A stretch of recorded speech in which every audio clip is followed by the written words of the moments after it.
किसी ने बड़े कमाल की बात कही है कि हमारे आसपास कुछ लोग ऐसे होते हैं जो अपनी परेशानी से ज्यादा दूसरों की खुशियों से परेशान होते हैं। नमस्ते दोस्तों, मेरा नाम है आरजे कार्तिक। एक राजा था जो रोजाना 100 लोगों को खीर खिलाया करता था। जो गरीब लोग थे, जरूरतमंद थे, उनकी मदद करता था, रोजाना उन्हें भोजन कराया करता था। एक दिन उस राजा की जो खीर थी उसमें गड़बड़ हो गई। हुआ ये कि हलवाई जो था वो बर्तन को ढकना भूल गया और वहां उस रसोई में सांप आ गया और सांप ने उस खीर में विष यानी कि जहर छोड़ दिया। वो खीर जहरीली हो गई और जिन 100 लोगों को रोजाना की तरह खिलाई गई उनकी मृत्यु हो गई। इतना बड़ा पाप राजा ने कर दिया, उससे अंदर ही अंदर रहा नहीं जा रहा था, ग्लानि हो रही थी, वो समझ नहीं पा रहा था क्या करें। उसने ये फैसला लिया कि वो अपना राजपाट छोड़ देगा, किसी और को अपना उत्तराधिकारी बनाएगा और सब कुछ छोड़कर के जंगल में जाकर के भगवान से कहेगा कि मुझे माफ कर दो, मैं पश्चाताप करना चाहता हूं। इसी विचार के साथ में राजा चल दिया।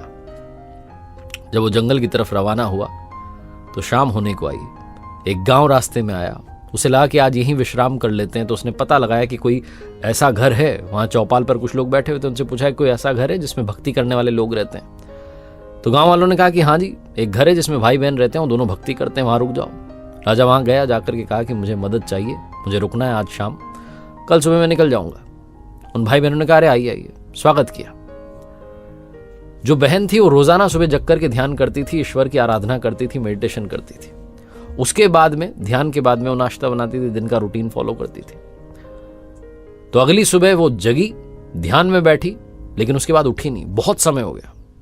जब वो ध्यान से उठी तब तक बहुत देर हो गई थी। भाई जो था वो चिढ़ने लगा, गुस्सा करने लगा कि दीदी तुमने क्या कर दिया, हमारे घर में मुसाफिर रुका है, उसे भोजन कराना है, उसे भेजना है, तुम इतनी देर से जगी। तो बहन अपने भाई को बताने लगी कि क्या बताऊं, आज ध्यान में ऊपर वाले की सभा लगी थी और ईश्वर जो थे वो फैसला नहीं कर पा रहे थे कि क्या करना है। एक मसला ऐसा आ गया था। तो भाई ने पूछा क्या हो गया। तो बहन ने बताया कि एक राजा है जिसने 100 लोगों को जहरीली खीर खिला दी और वो सब उससे गलती से हुआ, भूल से हुआ। अब ईश्वर फैसला नहीं कर पा रहे हैं कि ये जो पाप है इसका ये किसको लगेगा, राजा को लगेगा, उस सांप को लगेगा जिसने जहर छोड़ दिया बर्तन में, या उस हलवाई को लगेगा जिसने वो बर्तन ढका नहीं। ये फैसला चल रहा था, बहुत लंबी बहस चल रही थी। उनकी सभा लगी हुई थी प्रभु की।